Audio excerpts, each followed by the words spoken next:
یعنی رسول کی گواہی وہ دے گا، کتاب اتری پیغمبر پہ ہے، گواہی دے گا وہ جس کے پاس کتاب کا علم ہے۔ اللہ نے یہ کہا ہے رسول کی گواہی کے لیے، تو وہ کوئی ایسا ہے، اللہ نے نام تو نہیں لیا علی کا، یہ تو آپ شیعہ ہیں اس لیے آپ نے مجھے داد دے دی کیونکہ علی کی فضیلت ہے۔ سوال اٹھ سکتا ہے نا، یہاں علی کا تو نام نہیں ہے تو آپ نے کیوں کر کہا کہ علی کا؟ چلیے چھوڑیے، آپ علی کا نام نہیں ہے تو میں کون سا آپ سے ضد کر کے بیٹھا ہوں؟ آپ نہ مانیے، یہ تو نصیب کی بات ہے، میں آگے بڑھتا ہوں۔ یہ کہاں آگے بڑھتے ہیں؟ کہنے لگا اس آیت کے ذیل میں ایک اور آیت بھی موجود ہے۔ کون سی آیت؟ کہنے لگے وہ حضرت سلیمان کے واقعے میں سورہ نمل میں ملے گی۔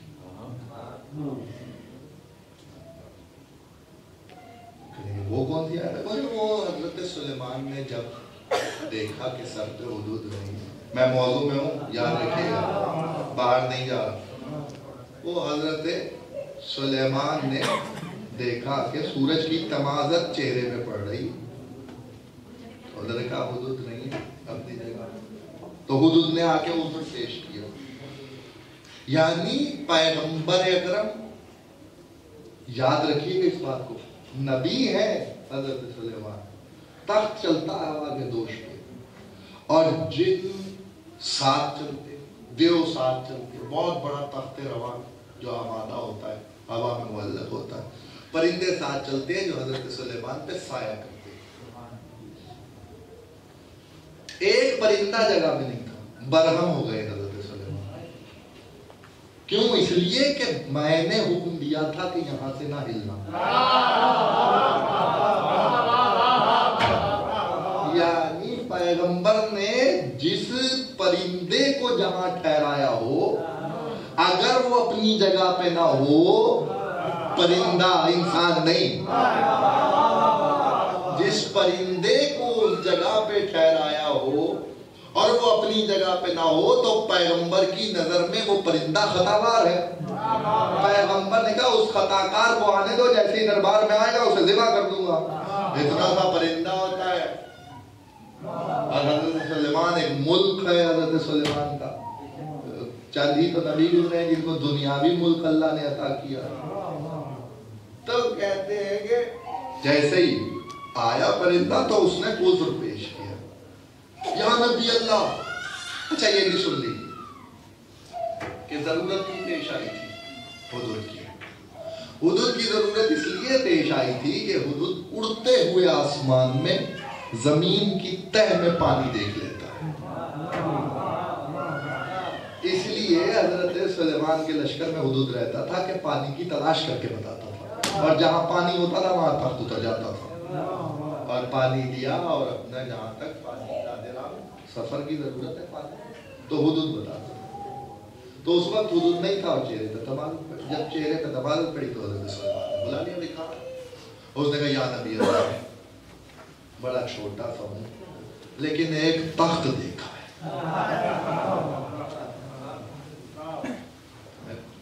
ایک تخت دیکھا ہے۔ کیسا تخت ہے؟ کہنے لگا حضرت سلیمان تخت کی نقوشی، لیکن میرا دربار ہوا میں اڑتا ہے پورا، تو ایسا تخت دیکھا ہے جو میرے تخت سے بھی آ رہا ہے؟ اس نے کہا دیکھا تو ہے، مرضی آپ کی ہے۔ سلیمان نے کہا کون ہے جو تخت بلائے؟ اب قرآن کہا قال الذی عنده علم من الکتاب، وہ بولا جس کے پاس کتاب میں سے تھوڑا سا علم تھا۔ توجہ کریں سائنہ، تھوڑا سا علم تھا، پوری کتاب کا علم نہیں تھا، کتاب میں سے کچھ علم تھا۔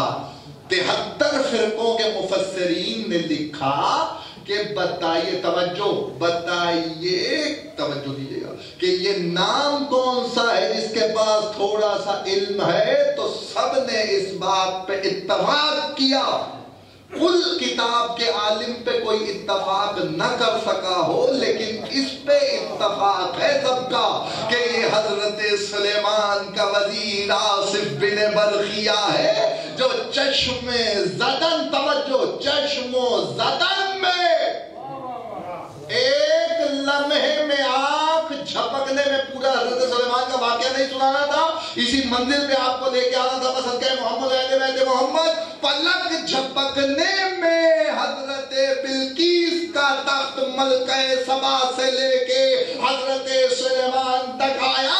پوچھنے والے نے امام علی نقی علیہ السلام سے پوچھا، فرزند رسول بتائیے کہ سلیمان کے وزیر کے پاس کون سی طاقت تھی جس کے دم پہ حضرت سلیمان کا وزیر تخت بلقیس کو لے آیا؟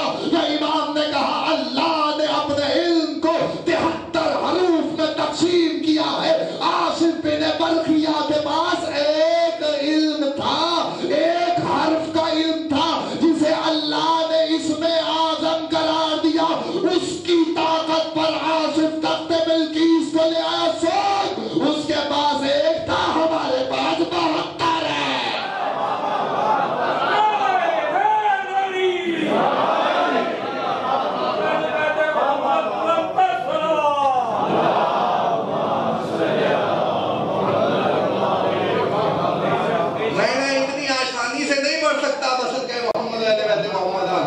امام نے کہا ہمارے پاس 72 ہیں اور ایک حرف کو اللہ نے غیب میں رکھا ہے، ایک حرف کو اللہ نے غیب میں رکھا ہے۔ امام نے کہا ہمارے پاس 72 ہے۔ قاضی القضات یحییٰ بن اقسم سوال بھیجے گئے کہ جب، توجہ کیجئے گا، امام کی سوانح حیات پڑھ رہا ہوں، اس نے آگے بڑھ کے کہا بتائیے، سوالات آئے، سارے تو سوالات نہیں میں ایک مجلس میں بیان کر سکتا، اسی آیت سے متعلق جو سوال تھا وہ آپ کے سامنے بیان کیا اور منزل سے قریب ہو رہا، بس صدقہ محمد علیہ وسلم۔ اس نے لکھا کہ جب حضرت سلیمان کے پاس علم، اپنا علم، نبوت کا علم موجود ہے، تو انہوں نے آصف کو کیوں کہا؟ یہ جواب بھی امام علی نقی نے دیا ہے، یہ جواب بھی امام علی نقی نے دیا ہے۔ لیکن جب آصف کے پاس جو وزیر کہلائے ہیں، ان کو حکم دینے کا سبب کیا ہے جبکہ حضرت سلیمان خود بھی وہ تخت لا سکتے ہیں؟ بھئی اعتقاد ہے نا آپ کا، حضرت سلیمان نبی ہے، ملک ہے، ہوا ان کی تابع ہے، ہوا ان کے تابع۔ یاد رکھیے گا حضرت سلیمان کے ہوا اور جنات اللہ نے تابع کیے تھے۔ اتنا سب کچھ ہو جانے کے باوجود حضرت سلیمان کہہ رہے ہیں کون ہے جو تخت کو لائے؟ دیو آگے بڑھے، جن آگے بڑھے، لیکن حضرت سلیمان نے حضرت آصف کو کیوں کہا؟ انہوں نے بات بھی سمجھ لی کہ نبی کیا چاہتا ہے، انہوں نے کہا کہ دیو آگے بڑھ کے کہہ لگے ہم لاتے ہیں۔ حضرت سلیمان نے کہا کتنی دیر میں؟ بڑی محنت ہے آپ کے حوالے کروں، بس صدقہ محمد علیہ وسلم، کتنی دیر میں آئے؟ انہوں نے کہا بس ابھی کچھ لمحے گزریں گے۔ دیو میں جو جن افریت تھا وہ آگے بڑھا، اس نے کہا ان سے کم وقت میں لا دوں گا، لیکن اب وہ بولا جس کے پاس کتاب کا علم تھا۔ حضرت سلیمان نے کہا کتنی دیر میں؟ کہا بس پلک جھپک، قرآن مجید ہے، پلک جھپکے گی اور تخت آئے گا۔ یا نبی اللہ، آپ جو ہر ایک سے پوچھ رہے ہیں تو اس میں راز کیا ہے؟ کہا 2 راز ہے، وہ امام نے بیان کی۔ ایک راز ایک امام کی سوانح حیات سے، دوسرا دوسرے امام کی سوانح حیات سے۔ پہلا سن لیجیے، کہا ایک پلک جھپکنے میں حضرت آصف بن برخیہ کا تخت لے آنا اس بات کی دلیل ہے، اور سلیمان کا راضی ہو جانا اس بات کی دلیل ہے کہ چند لمحے دیر سمجھے جا رہے تھے۔ حضرت آصف بن برخیہ کو پتا تھا کہ نبی کے یہاں دیر اور جلدی کیا ہوتی ہے۔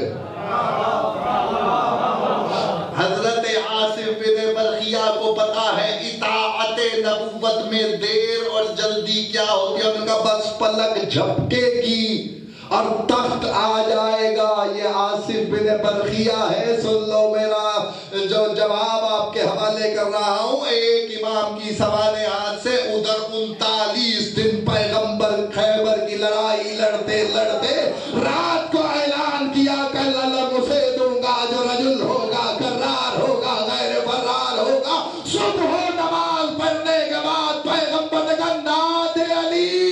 کوئی بتا سکتا کتنی دیر میں علی پہنچے؟ بس سب نے یہ لکھا نحنو بعلی.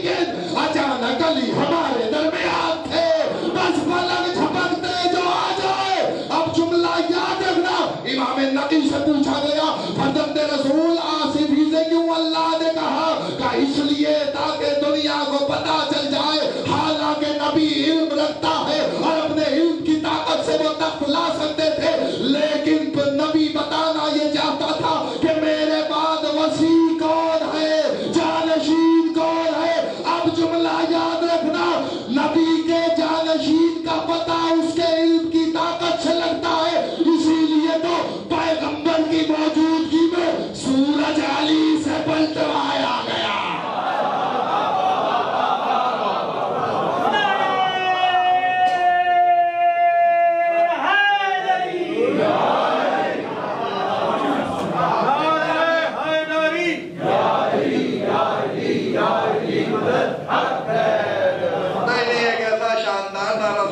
آگے مجلس پڑھنے کو جی چاہے.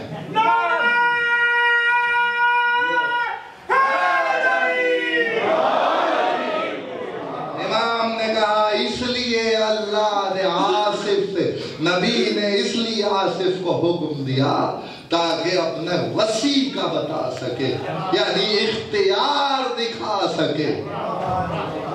اختیار بتائے کہ جب سب موجود ہوں تو جس کے پاس کتاب میں سے تھوڑا سا علم ہے اس کی طاقت یہ ہے کہ وہ تخت لے آئے ایک ملک سے دوسرے ملک میں. ایک ملک سے دوسرے ملک میں تخت لے آئے کا وسیعت، توجہ، وسیع بنایا تھا. اس لیے اس کے علم کو ظاہر، یعنی جہاں آپ کو علم ظاہر ہوتا ہوا نظر آئے. 8 برس کی عمر میں منصب امامت پہ آئے ہیں 10ویں امام. 8 برس کی عمر میں جنیدی، پتہ نہیں کون کیسے سنے، جنیدی نام کا عالم ہے جس کے سامنے بادشاہ نے مصر ہو کر یہ کہہ کے کہ علی نقی کو ابھی 8 برس کے ہیں، اس لیے 8 برس کی عمر میں ہی اپنے مطابق تربیت دلوائیں گے، اپنے مطابق تربیت دلوائیں گے تو جیسا ہم چاہیں گے. 7 دن گزرنے کے بعد جنیدی نے کہا آج میں چاہتا ہوں کہ سب بچوں کا امتحان لوں. تب امام نے مصحف کھولا ہوا تھا. قرآن کے وارث ہیں، قرآن کے عالم ہیں. مصحف قرآن مجید کھلا ہوا تھا. جیسے ہی قرآن مجید کھلا ہوا تھا، منزل سے قریب ہو جاؤں گا بس صدقہ محمد علیہ وسلم محمد یاد رکھیے گا. جیسے قرآن کھلا تھا اس نے کہا آپ سے بھی کچھ پوچھنا چاہتا ہوں. تو امام نے کہا تو مجھ سے کچھ نہیں پوچھ سکتا، اگر تو کچھ پوچھنا چاہتا ہے تو میں بتانے کو تیار ہوں. اگر تو کچھ پوچھنا، اس نے کہا بچہ ہے تو قرآن پڑھ کے سنائیے. امام نے قرآن کی تلاوت کرنا شروع کی. جملہ یاد رکھیے گا، جب قرآن پڑھنا شروع کیا امام نے تو اس نے کہا ایسا قرآن تو میں نے کسی سے نہیں سنا. بھول گیا تھا یہ اس کا بیٹا ہے کہ گلا کٹ بھی جائے تو قرآن نہیں چھوٹتا، نہیں چھوٹتا. یاد رکھیے گا عزیزان گرامی قدر، یہ ہے سیرت امام. بڑا ایک مختصر سا پہلو اس وقت میں نے امام کی سیرت کا آپ کے سامنے بیان کیا۔ 214 ہجری میں آمد ہوئی ہے اور 254 آنے والے سالوں میں اختلاف ہے، کسی نے 212 لکھا ہے اور کسی نے 214، زیادہ اتفاق رائے سے 214 ہی عام طور پہ بات مشہور ہے۔ 214 ہجری میں امام دنیا میں تشریف لائے ہیں اور 254 پہ سب کا اتفاق ہے کہ دنیا سے تشریف لیں گے۔ 40 برس کی مدت حیات میں 8 برس مدینے میں گزرے ہیں اور اس کے بعد سارا زمانہ بغداد و سامرہ کی قید میں گزر گیا۔ میں چاہتا ہوں تفصیل سے مصائب آپ کی خدمت اقدس میں بیان کر دوں، فضائل کا حصہ مکمل ہو گیا، چاہ رہا ہوں کہ مصائب آپ سے تفصیل سے پڑھ دوں۔ خدا کی قسم یاد رکھیے گا، ہر آنے والے، میں نے تقریر کے آغاز میں ایک جملہ کہا تھا، اس کی شرح کر رہا ہوں کہ ہر آنے والے امام نے عزائے حسین کے بارے میں ہر ایک کو وصیت کی کہ عزائے سید الشہداء کو نہ بھولنا۔ جو امام اپنے محبوں کو حسین کی عزاداری کا بتائے، عزیزان گرامی قدر ذرا خیال سے بتاؤ کہ 8 برس سے لے کے 40 برس تک جب امامت ظاہری امامت آپ منصب امامت پہ ہیں اور کبھی کسی قید خانے میں ہیں، کبھی کسی قید خانے میں ہے، تو ہر سال میں ایک دفعہ محرم کا چاند تو نظر آتا ہے، اور جب محرم کا چاند نظر آتا ہوگا تو علی نقی پہ کیا گزرتی ہوگی عزیزان گرامی قدر۔ اور اس زمانے میں جب متوکل کا زمانہ ہو اور حسین کی قبر پہ زائر کو جانے کی اجازت نہ ملے اور زائر ابھی کہیں سے گزر رہا ہو تو خبر امام کو آ جائے تو امام کہے خدا جزا دے حسین کے زائر کو، اس سے کہنا کہ علی نقی کے لیے بھی دعا کرے کہ وہ حسین کے حرم میں جا رہا ہے۔ عزیزان گرامی قدر، یہ مصائب کی منزل ہے اور میں تو صرف آپ کے سامنے مصائب بیان کر رہا ہوں۔ مصائب احساس کا نام ہے نا، اگر اس بات کو سمجھو تو یہ سمجھنے کے لیے کافی ہے۔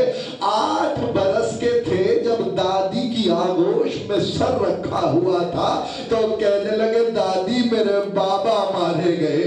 تک یہ جواد کی شہادت کی خبر جب دادی کو دی تو کہتے ہیں ایسے میں بی بی نے کہا اے میرے بیٹے علی نقی تمہیں کیسے پتا چلا؟ کہا دادی وہ ملک جو امام کے ساتھ رہتا ہے وہ مجھ تک ابھی آیا ہے۔ سنے گا جملہ میں ہاتھ باندھ کے کہوں گا مولا یتیمی بہت بڑا ستم اور مصیبت ہوتی ہے لیکن کسی نے تماچا تو نہیں مارا۔ ہائے حسین کی 4 سال کی سکینہ جب قاتل خنجر جلا رہا تھا، لعین نے بی بی کو تماچا مارا، آوازیں چچا ہمارا اجروں کو بدلنا والا کسی غم میں نہ لائے سوائے غم سید الشہداء کے۔ آپ کی آوازیں بلند ہو گئی، گریہ نہ رکنے پائے۔ ابھی آپ کے سامنے ڈاکٹر صاحب بتا رہے تھے آج تو ہر حرم سے رونے کی صدا آ رہی ہے۔ عزیزو حرم میں مومنین بھی گریہ بکا کر رہے ہیں، قبر والے بھی گریہ بکا کر رہے ہیں، لیکن ایک جملہ تو سننا چاہو گے نا، فقط صرف حرم میں مومنین ہی گریہ نہیں کر رہے۔ ارے حسین کی مادر گرامی شکستہ پہلو اور روتی جاتی ہے اور کہتی ہے میرے بچوں تمہیں کربلا میں رہوں کہ کاظمین میں رہوں کہ سامت۔ اللہ آپ کی آوازوں پہ رحمت نازل کرے۔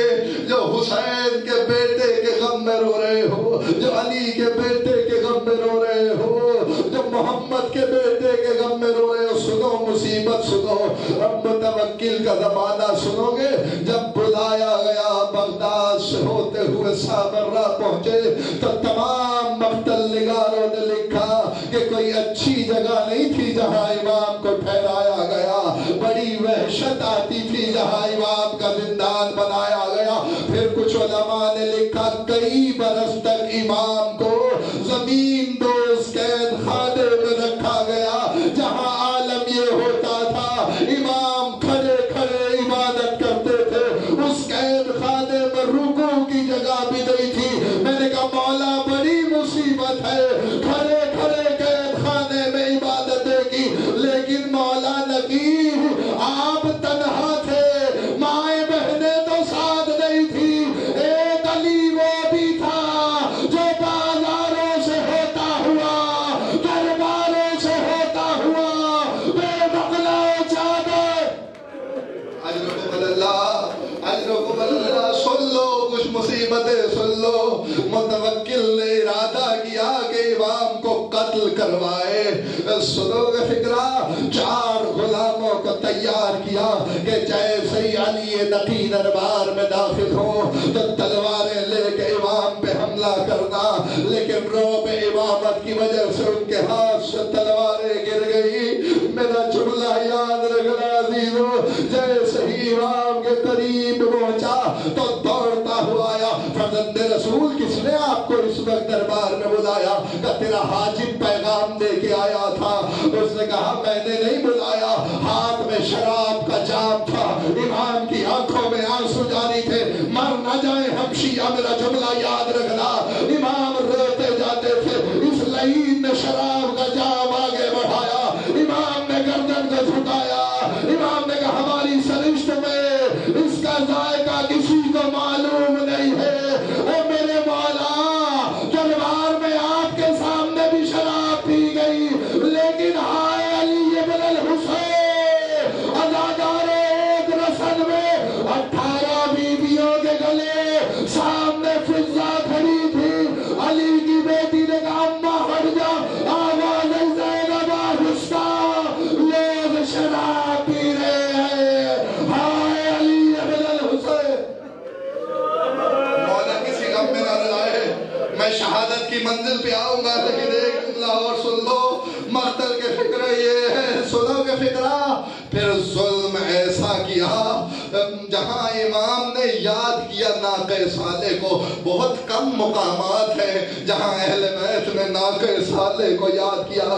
گنواتا ہوا چلتا ہوں، جب رسول اللہ نے علی کو خبر دی تھی، یا علی تیرے سر کے لہو سے داڑھی کو خلاب کیا جائے گا، تجھے تلوار ماری جائے گی، یا علی وہ شخص ناقہ صالح کو ذبح کرنے سے بدترین ہوگا۔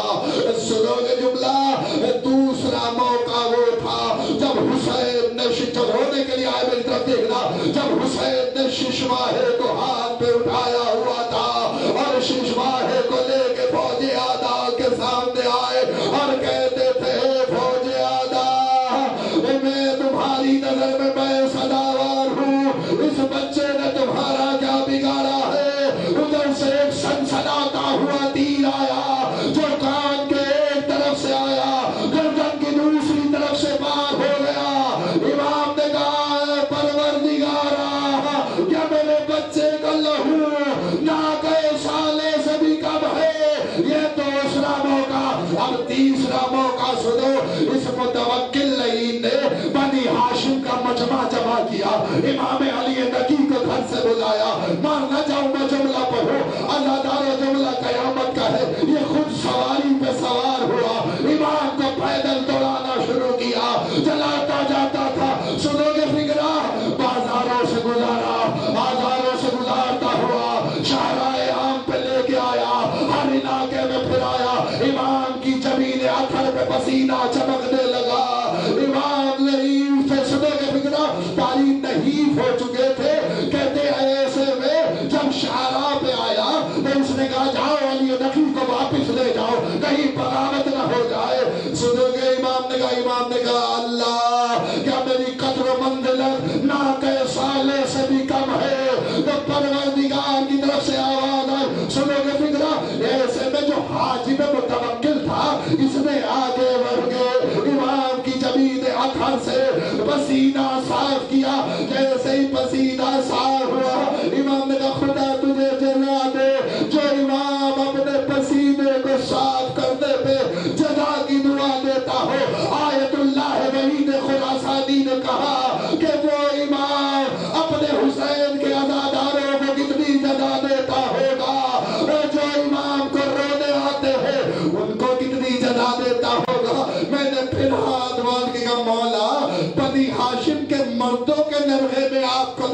گیا تھا. آپ کے دادا کو تو مستورات کے ساتھ قید کر کے شرابی کے دربار بدماشوں کی بھیڑ. ایک موقع تو ایسا آیا جہاں سجاد کی آواز آئی اما 5 لاکھ بدماش تماشا دے. حضرت اللہ آگے وہ منزل تک بس آخری شہادت کا فکرہ سنو اور پھر تابوت کی زیارت کرنا. بڑی شان سے جنازہ اٹھا ہے سامرہ میں امام علی نقی الحاجی کا. سنو گے فکرہ؟ امام حسن عسکری نے تجہیز و تکفین کی ہے. امام نے جنازہ بھی تیار کیا, شیعوں کو گھر بلایا. ایک روایت اور سن لو, جو رونا چاہتا ہے وہ یہ روایت لازم سن لے. امام اپنے مصلی پہ عبادت کر رہے تھے. سنو گے فکرہ؟ اس لعین نے حکم دیا جس حالت میں ہے اسی حالت میں دربار میں لایا جائے. ترک غلام امام کا گھر ٹاپ کے داخل ہوئے. جب سیڑھیوں سے غلام اتر رہے تھے امام نے کہا رک جا, یہ اہل بیت کا حرم ہے. روحان والی کو بولا یہاں تو آپ کی غیرت تھی کہ آپ نے کہا رک جا. ہائے شام غریبہ, چاروں طرف سے آگ لگائی گئی, اکیلی زیبہ ادادارو زہر دلوایا گیا. زہر اتنا ساری تفصیل نہیں پڑھ سکتا, بہت کاری زہر تھا. 4 آئمہ کو ایسا زہر دیا گیا ہے. اس کے بعد کچھ لمحے بھی مہلت نہیں ملی. ایک امام علی نقی ہے ان میں سے جن کا زہر بڑا کاری ہے. زہر نے جگر کاٹنا شروع کیا, جگر کٹتا چلا. حسن عسکری نے جنازہ پڑھایا. ہو گئی مجلس جنازے کی زیارت کرنا. حسن عسکری نے باپ کا جنازہ پڑھایا. میں ہاتھ والی کو مولا آپ نے بابا کا جنازہ تو پڑھایا, آئے میرا مولا سجاد جب باپ کا جنازہ پڑھانے کا وقت آیا اور ریگستان کربلا میں آواز دے گے دادا چچا ہمارا کوئی نہیں.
میرا